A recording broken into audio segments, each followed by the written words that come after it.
As a line item veto pen is poised to undo many projects in the hard won state budget, we're looking at how the First Coast might fare. Here to walk us through some of the scenarios is Chris Hand. He joins us each month to talk state and local headlines. Good morning, Chris. Good morning, Ann. Great to see you. Great to see you as well. So much to discuss, whether we're talking about funding for nursing programs, honors programs at local colleges, land preservation, resilience. But if you would just remind us how we got here. This was a long and acrimonious session. And what a trip it's been. You know, the legislative session was supposed to end on May the 2nd. Under our state constitution, we have a 60-day legislative session. In odd-numbered years like this one, it starts at the beginning of March and ends at the beginning of May, except when it doesn't end at the beginning of May, which was the case this year. Obviously, legislative leaders could not agree on a final budget between the House and the Senate by May the 2nd, so they went into overtime on this budget, really significantly into overtime, 6 weeks past the original period for the legislative session before on June 16th they finally passed a budget which is going to the governor now for his review and potential veto veto of line items, as we'll talk about in a little bit. But this was really sort of a fight over a variety of things this year, and one was kind of the very changed relationship between the governor and the legislature, particularly the governor and the Florida House of Representatives. This had been a situation where the governor, very powerful over the first 6 years he was in office. Now we begin to see in 2025 the legislature sort of reawaken to its co-equal status in state government, begin to push back against the governor really for the first time in his time in office, and exercise some of that independent authority. We saw it very early in 2025, where the governor called a special session to address immigration. The House did what's called a gavel in and gavel out very quickly. They said, "Thank you, we're gone, and now we're going to bring our own special session back and pass our own bills," and then actually overrode some budget vetoes from last year. So very early, that tone was set that this was going to be a different kind of session from last year. So I think that was one area, specifically one area of dissension, not just between the governor and the House, but also between the House and the Senate, was what would happen on the issue of tax cuts. The governor, one of his big priorities has been to significantly reduce or eliminate property taxes here in the state of Florida, something that would actually require a constitutional amendment ultimately to pass. State House Speaker Danny Perez, his priority has been cutting the state sales tax. We have sort of a base rate in the state of about 6% that he wanted to cut down to 5.25%. That was an area of disagreement where the Senate was trying to sort of mediate between the two. So all of those factors combined to ensure that the legislature didn't land the budget by its normal time, but did land it by June the 16th, which is important because the fiscal year ends next Monday, June the 30th. There has to be a new state budget in place by July 1, the start of the new fiscal year. And that issue over taxes, I mean, as you said, the House Speaker, Daniel Perez, was kind of wanting to cut sales taxes. The governor was concerned that would interfere with his wish to cut property taxes. The Senate sort of overall concerned, like, are we going to have enough money to just pay for this government if we cut these taxes? And so they kind of fell somewhere in the middle. They cut some business taxes. They kind of permanently cut some taxes on some storm-related things like batteries, but not any of the big initiatives that anybody was kind of hoping for. That's right, Ann. There's about $1.3 billion in tax relief in this budget. As you say, the lion's share of that was the elimination of the sales tax on commercial leases. This is something the legislature's been working toward for years. They've been sort of steadily reducing kind of the state portion of that all the way down to 2%. This year, they've eliminated that final 2% and also eliminated any local option sales taxes on commercial leases. So, for example, setting aside the local piece, if you're paying $1,000 for commercial rent each month, you were probably paying about $20 each month in state commercial lease sales taxes. You won't be anymore as of October the 1st because of that sales tax. And then there were also, permanent relief for, back to school, the kind of back to school supplies and clothes, holiday, and as you say, for hurricane preparedness. But a lot of the big decisions on taxes, and were sort of punted to the 2026 session, where clearly the governor is going to be looking to put some sort of initiative on the ballot that year to, again, either significantly reduce or eliminate property taxes overall. This is a matter of great controversy, both within Tallahassee, but also around the state. Obviously, local governments, city and county governments depend heavily on property taxes to pay for core services like police, fire, public works, parks. Those are the types of things that city and counties use property taxes to fund. Just to give you an example, of the current year City of Jacksonville budget, which is about $1.8 billion, more than $1 billion of that is supported by property taxes. So this has a huge impact on local budgets. So that proposal to do something about property taxes, very controversial, but it has now been punted to 2026. One of the issues that caused a deeper divide between these leaders also had to do with a charity that was initiated kind of closely associated with the governor's wife, Casey DeSantis, Hope Florida, which was the subject of an investigation, isn't the subject of a criminal investigation, but was the subject of a probe by the House leadership. A committee kind of took that on, and it was something that the speaker supported or defended at least, and that was another split between him and the governor. A very bitter split that sort of continues to this day. In fact, the governor this just came up in remarks and some back and forth he had with reporters the other day. So it's obvious that's still a very kind of raw nerve between the governor and the state house speaker. As everybody knows, that is a kind of a continuing kind of question moving forward. Funds for Hope Florida is a sort of a state government initiative, but it's been supported by a direct support organization, a nonprofit called the Hope Florida Foundation. The controversy has been over the fact that about $10 million in state funds that were diverted to Hope Florida Foundation ended up going to fund efforts to defeat constitutional amendments in the 2024 election. Again, as you say, there's still continuing investigation over that, but we saw some ramifications from that in the state budget. So, for example, in his budget request this year, the governor had requested the creation and the funding of some positions in the Department of Children and Family Services to support the Hope Florida initiative. The legislature decided not to fund those at all in this budget. So, again, something that we need to continue to watch because there may be continuing ramifications, not only in terms of the investigations that are happening, but also in the work of state government and how some of these budget questions are settled going forward. And so some of the debates are about big issues. Some of them have been a little petty, as you kind of pointed with the immigration gavel in, gavel out, kind of who wins, calling a special session. And some of that has, continues to this day when it comes to the vetoes that are coming. I mean, certainly someone like House Speaker Daniel Perez, who's been on the other side of this, so many things with the governor, might have concerns about things that he's asked for in his district.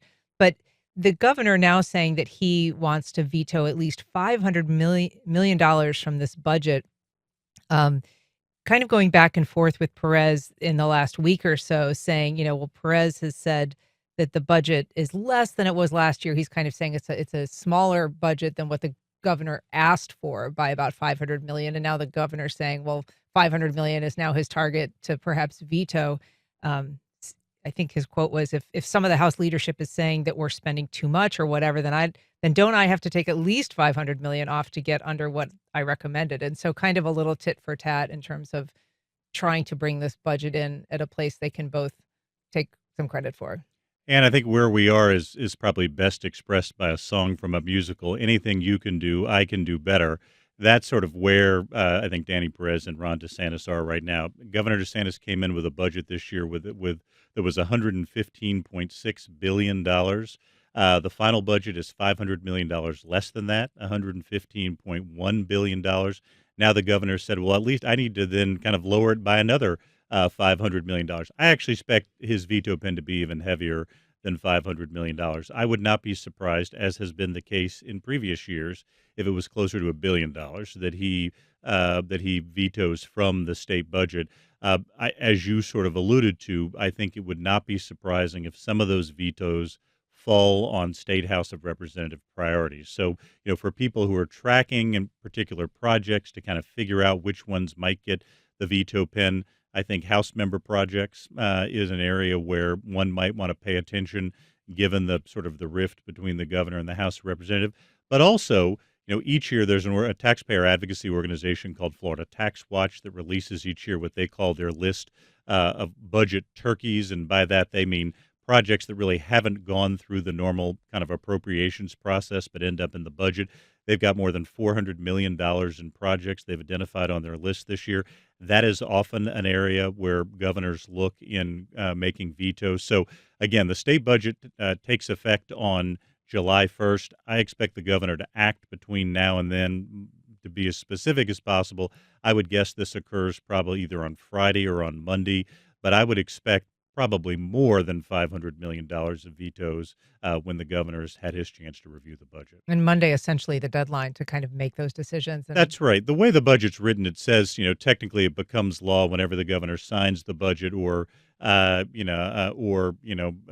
1st, whichever is later.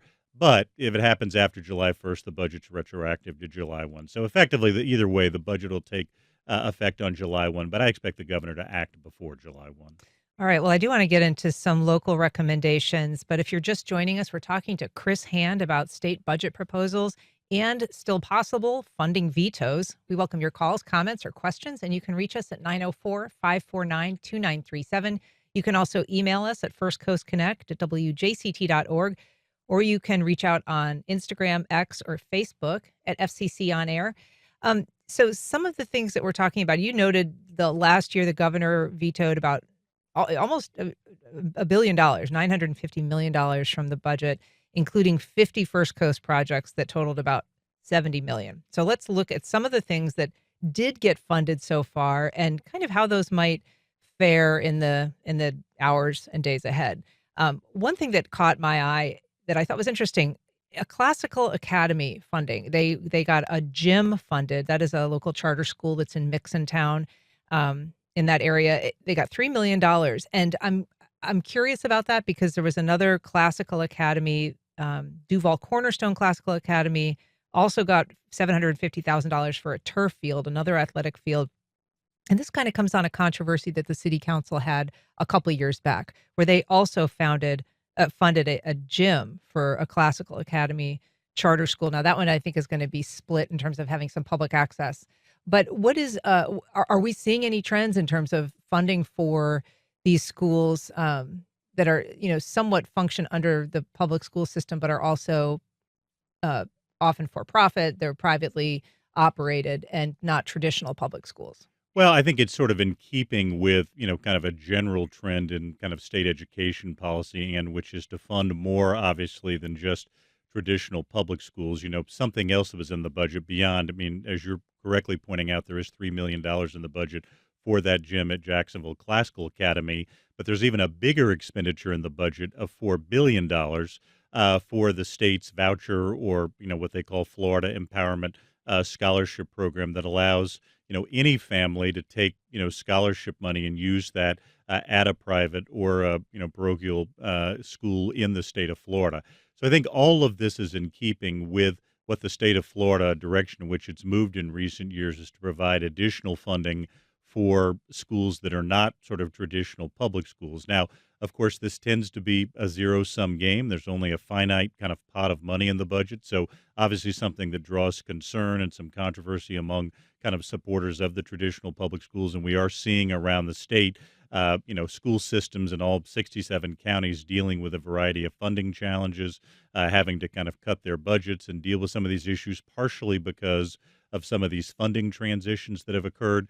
But some of the individual funding you're talking about, I think, is part of a larger shift in the way state government has viewed education funding in recent years. And it's worth saying that when the governor comes to town, he very often speaks at a charter school. I think he's appeared once or twice at a classical academy. And so they might have a little bit more protection when it comes to a budget veto than somewhere else. I want to take a call, if we can, from Susan in Mandarin. Good morning, Susan. Go ahead. Oh, thank you for. Oh, Go ahead, sorry. Susan. I don't know if we can hear you. Go ahead. Yeah, sorry. So Chris Hand is an expert on Duval's charter, and I've been trying to Google this question. I can't find the answer, and what a great opportunity to ask him. How do you change Duval's charter? A school board member, April Carney, said at a board meeting the other day that she wants a J1 bill to change our charter so she can hire an attorney of her choice rather than the school board going through the Office of General Counsel. And so my basic question is, how do you change Duval's charter? Thank you. Thanks, Susan. Susan, that's a good question. There are a variety of ways to change the city of Jacksonville charter. One is there are certain charter amendments that the council itself can pass with sort of a supermajority. Uh, More fundamental charter amendments require sort of a popular vote. But in many cases, as you point out, legislative approval is required as well. Cities and counties are political subdivisions of the state of Florida. So ultimately, you oftentimes have to see legislative involvement. That's probably why School Board Member Carney is talking about a J1 bill, a local bill, to get legislative approval for a charter change. But you also speak to what has been kind of one of the bigger issues in consolidated Jacksonville, which is who makes the decision as to the provision of legal services. We have a unique Office of General Counsel that provides legal services to every different part of the consolidated government. As you know, that sometimes leads to conflict between some of the different components of government, and the General Counsel is empowered to issue binding legal opinions to resolve those. This came up several years ago when there was an issue between the Duval County Schools and the City Council over who had the ability to put a sales tax initiative on the budget on the ballot to fund school construction and renovation. The General Counsel's office took the position of you have to, we provide your legal advice. School board had a different one. There was some litigation about that. So, Susan, as you probably know, this is an age-old question. But again, at the end of the day, citizens can change the charter through an initiative. There are some ways that council can change the charter. And in many cases, the legislature has to weigh in through a local bill like you talk about. And that, could be facilitated by a charter change, but there have been instances in the past where various authorities or branches of city government or county government have hired their own attorneys for various purposes, outside attorneys, and that happens without a charter change, right? I mean, when the school board was battling with the city over whether or not they could put a tax referendum on the ballot, they had their own legal counsel. Well, they had they had their own legal counsel provided by the city. The issue in those cases, yes, and as you point out, in many cases, different elements of the consolidated city hire their own outside counsel with the permission and ultimately reporting to the general counsel. Mhm. The issue in that case was the school board wanted to hire their own outside counsel. The general counsel's office said no, that has to kind of report through us and the way the charter reads, who controls legal services. They said we don't want that, and so that's why the litigation ensued. They actually had some volunteer attorneys who were representing them in that case. But in these other cases where there are outside counsel, that is a situation where the general counsel approves of that. Gotcha. And sometimes there are counsel who are housed in those agencies. For example, JEA, a very sophisticated, large sort of business enterprise that happens to be publicly owned, has multiple attorneys who are housed at JEA, but ultimately report up to the Office of General Counsel. Gotcha. I want to take a call as well from Daryl in St. Augustine. Good morning, Daryl. Go ahead.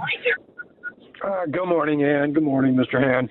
My question is, Governor DeSantis vetoed the free kill law, even though 93% of the House and the Senate passed it.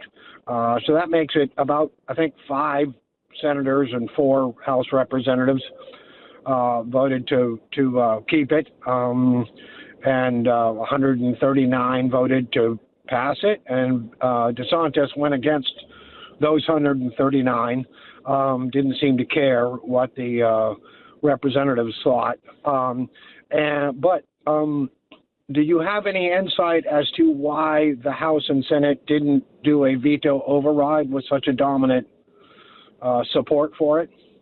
That's a good question, Daryl. And we should just clarify this is kind of what's referred to sometimes as a loophole in the medical malpractice law in Florida, basically limits people who can sue for medical malpractice if the person, doesn't have children and they're of a certain age, kind of seen as an adult, but not maybe with direct dependents. Right, and this was actually a bill to remove that loophole that was actually sponsored by a legislator from Northeast Florida, Senator Clay Yarborough, who was the kind of primary sponsor of that. And as Danny says, the governor did announced that he was going to veto that bill. He ultimately did. His announcement was somewhat controversial because he said, one of the reasons he was vetoing the bill is that he didn't think people should receive a, quote, jackpot under these circumstances. Obviously, for folks who have lost a family member, that was very controversial language for him to use. I think the reason that it hasn't been subject of an override vote, I think the State House Speaker has addressed this, and I believe he said that he plans to bring the bill back next year. So rather than go through the override process now, they intend to bring this bill back in the 2026 session and kind of take it up again then. Is So that easier though? I mean, this bill has been around for years and years, and this was kind of really the first time it made it over the transom. So, I mean, is it easier to bring it back and kind of go through this whole process again than it would be to try to do an override? Well, I think one question may be timing. Remember that next year's session, which is in an even numbered year, starts 2 months earlier. It runs from January until March, as opposed to March until May. So, functionally, very soon, we are already going to be in the 2026 legislative session cycle. Is not in the not too distant future. Committees will start meeting, they'll get organized. So, again, there are a variety of ways they could approach this. They could potentially try and do an override vote at a later time. But I think what's much more likely is what the House speakers indicated. Given that the next session is not that far away, from a timing standpoint, it may make more sense from a legislative calendaring perspective to bring it back, during the next regular I session. love those changing sessions that kind of keep us Googling every year to sort of remind ourselves of the rules. I do want to ask about a project that could have some implications. It isn't necessarily included in this budget because it really has just come up, but it's this question of whether or not Camp Blanding or a portion of Camp Blanding here in Jacksonville should be transformed into an ICE detention center. This is kind of one of a couple of projects that the state is now looking at. In fact, one in South Florida already appears to be fast tracked and actually underway. This project people are calling Alligator Alcatraz. What when something is coming to fruition this close to a budget cycle, where's that money coming from? Who is funding it? Does it have to be something that the legislature co-signs, or can the governor just say this is the way it is? All questions that I expect sort of to be asked in the sort of months to come, and because you say this is something that's come together very quickly, but obviously the state of Florida has passed some new laws in the last couple of years regarding sort of immigration and immigration detention and enforcement. One of the ways they are implementing those laws is, as you say, the creation of what people are calling Alligator Alcatraz on the site of what was going to be the Everglades Jetport in kind of right in the dead center of South Florida, right outside the Everglades. This at one point was going to be one of the biggest airports in the world before it was scrapped in the late 60s, early 70s. It now is just, as they'd started construction, so it now has some of the longest runways in the world, just kind of right in the middle of the Everglades. It is now owned by Miami-Dade County. The state is sort of taking it over to serve as a detention facility to house up to 5,000 undocumented immigrants that the state detains. It will not be inexpensive to run. I think the projections are about $450 million a year. The state indicates that it is going to be reimbursed by FEMA, the Federal Emergency Management Agency, for that work, and is looking to sort of build out capacity in other parts of the state. And the other day, the governor mentioned that one of those sites is Camp Blanding in Clay County, just south of Jacksonville. It's a Oh, I'm Florida, sorry, Clay yeah, County, sure. yeah, it's a Florida National Guard site.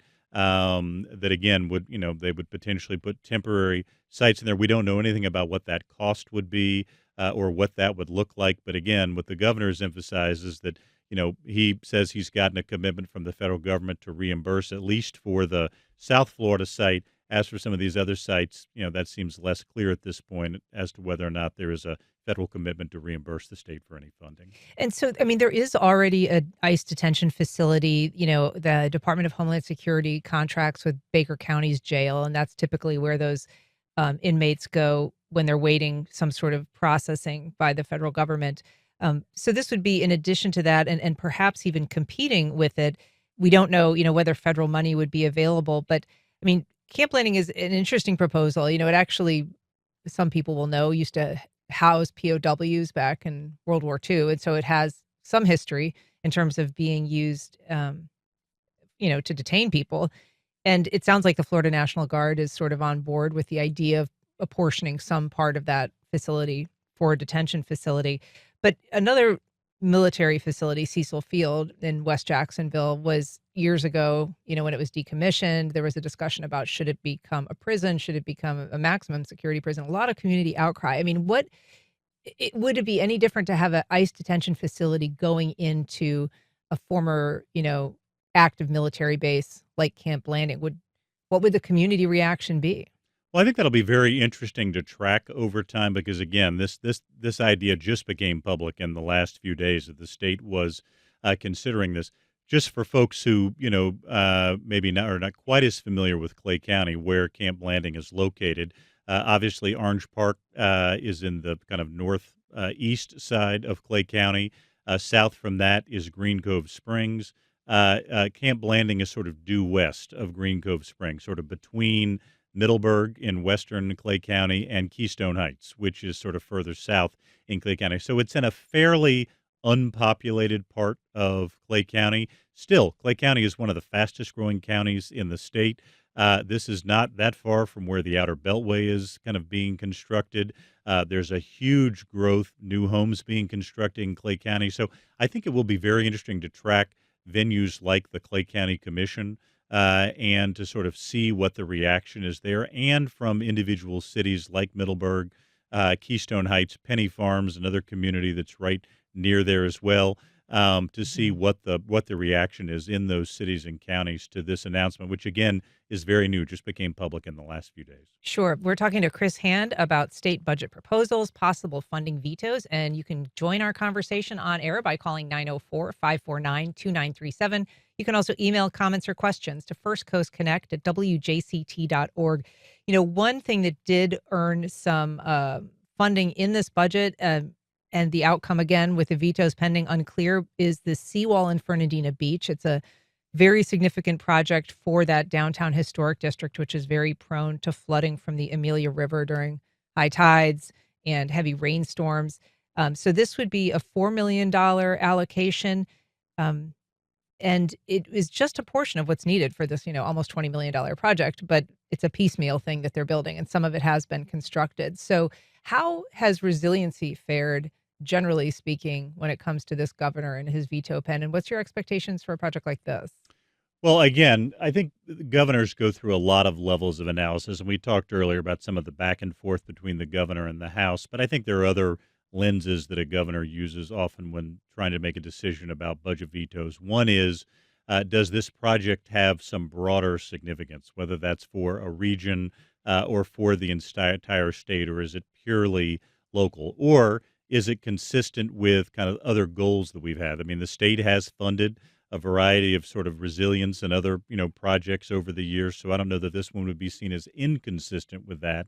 And of course, citizen and legislator advocacy makes a big difference in this as well. People communicating with the governor's office. I think one piece of advice I would always give to anyone who's interested in something that's in the state budget while it's pending before the governor is use your powers of effective citizenship to reach out to the governor's office and make sure that they're aware of either the broad-based local support for this or, why this project is important. But those kind of communications can make a big difference in this project and whether a project stays in the budget or goes out. And certainly that $4 million for Fernandina Beach, a very significant issue for Nassau County. So I expect they're doing that right now. Sure. And something like that, which can be sort of narrowly regional beneficial, can also have greater statewide import if people say, well, it's a big tourism draw. A lot of people like to go to Fernandina, and so it therefore impacts the state on a broader level. That's right. And those are the kinds of arguments that I expect, Ann, will be used in this process, not just for this project, but for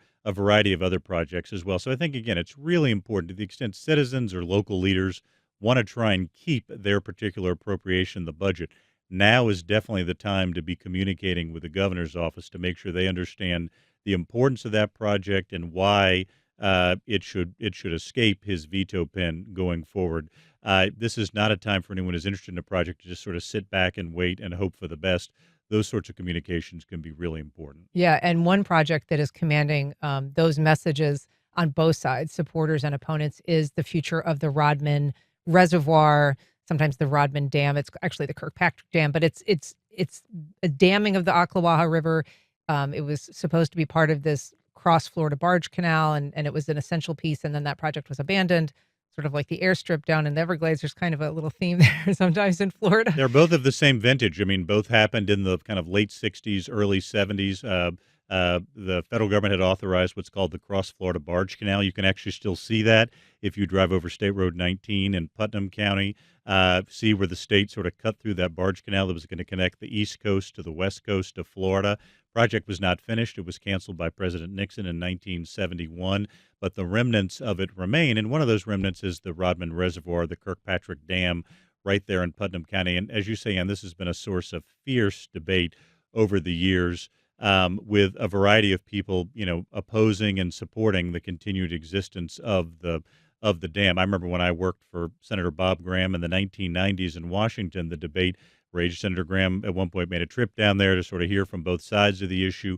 But Remind us what both sides are. I mean, yeah, because there is a strong lobby to keep it, and there's a strong push to remove it. right. And just to remind folks what happened there when the barge canal was being built, as a way to help facilitate the construction of that canal, they built this dam, the series of locks kind of up and down the Ocklawaha River, which is the main tributary of the St. Johns River. It actually flows north, like the St. Johns. It sort of flows north from Lake County up and joins the St. Johns River in Putnam County.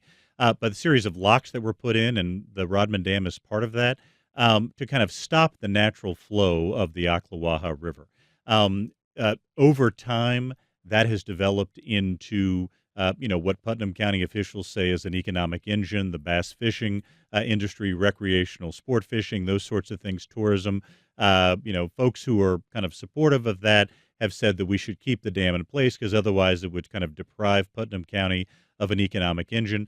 On the other hand, you have a variety of other people, whether they are environmentalists, even some from an economic and business standpoint, who have said not only has this done significant damage to the Ocklawaha River in terms of flows and nutrient levels and creation of algal blooms and the submerging of springs that are there in the Ocklawaha, but it's also had an economic impact. That their argument is if you were to undam the river there, restore its natural flow, that would create other recreational opportunities. Wouldn't I mean they argue would not hurt the fishing industry, would just move it a little bit upstream where it was prior to the creation of the dam.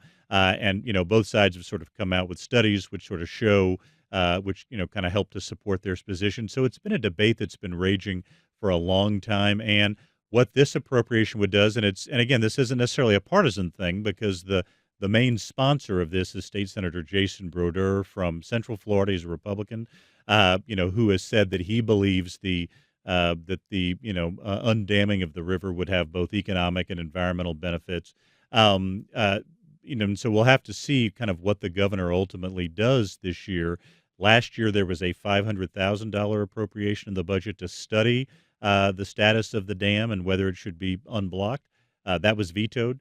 This year, obviously, a significantly greater amount of money, $6.25 million, to actually start the work of removing portions of the dam to restore the flow of the Ocklawaha.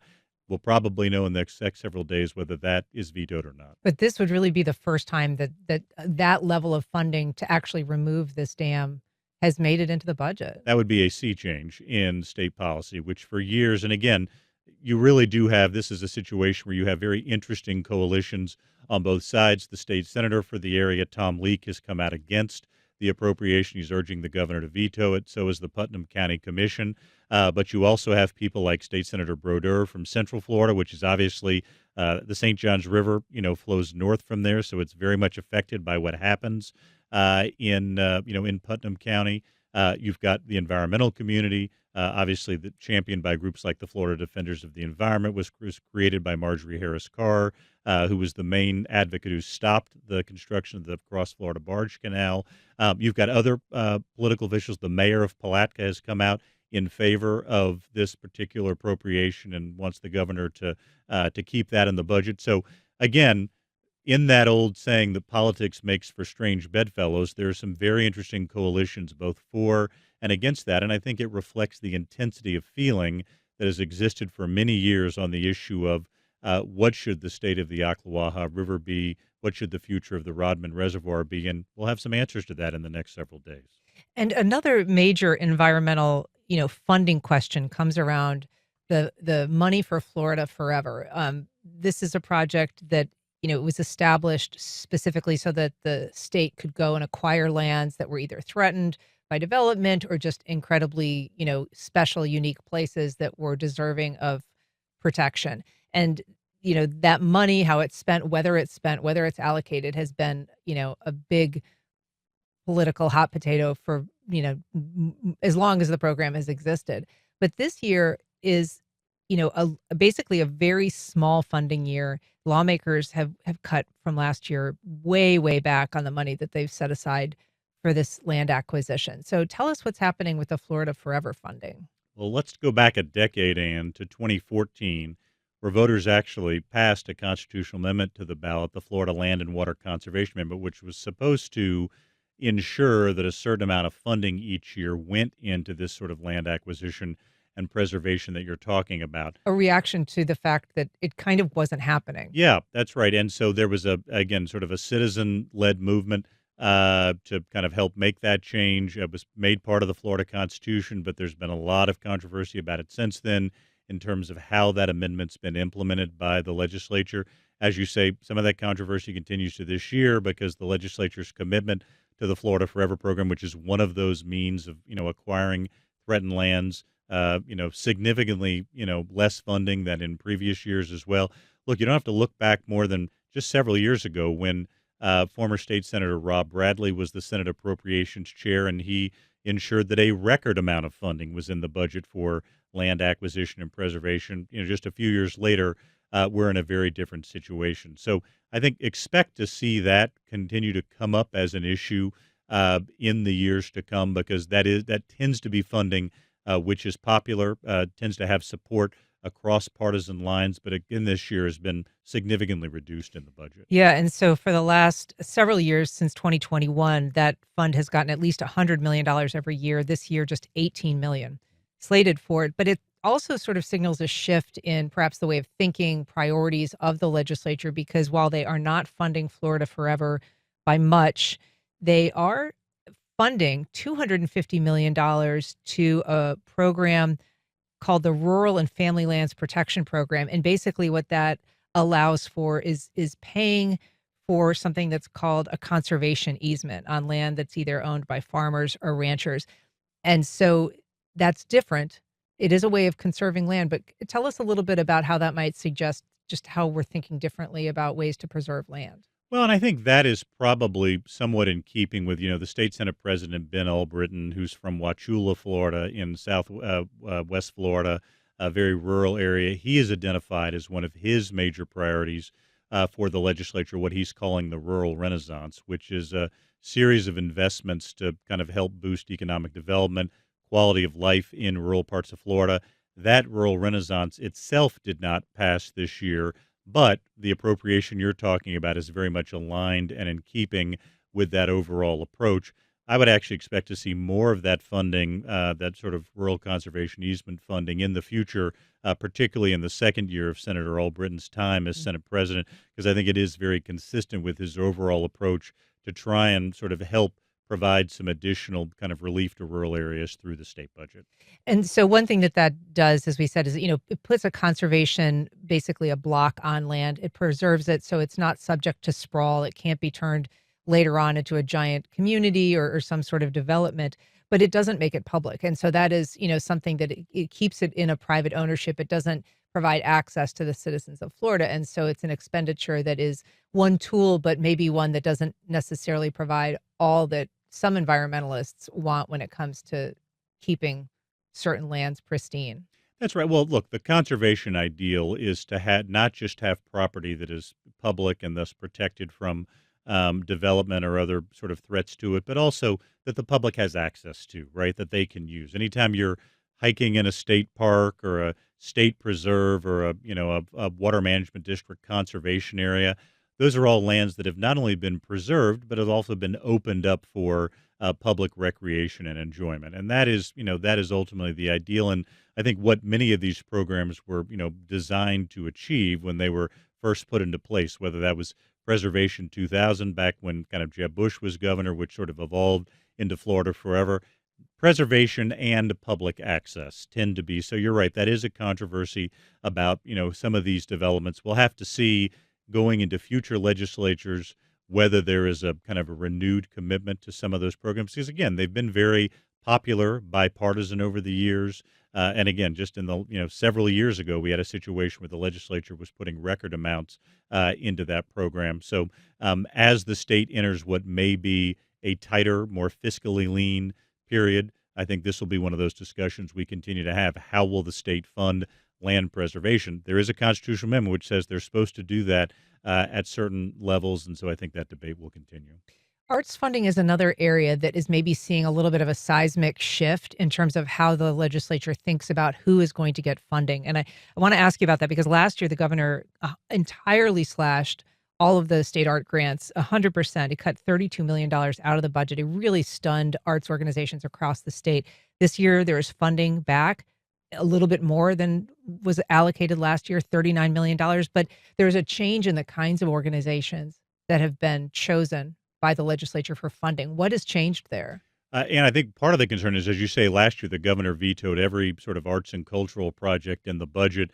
For those locally, there ended up being a bit of a double whammy because the governor vetoed all those funds, and then there was less funding available than anticipated in the city of Jacksonville budget for some of that arts funding as well.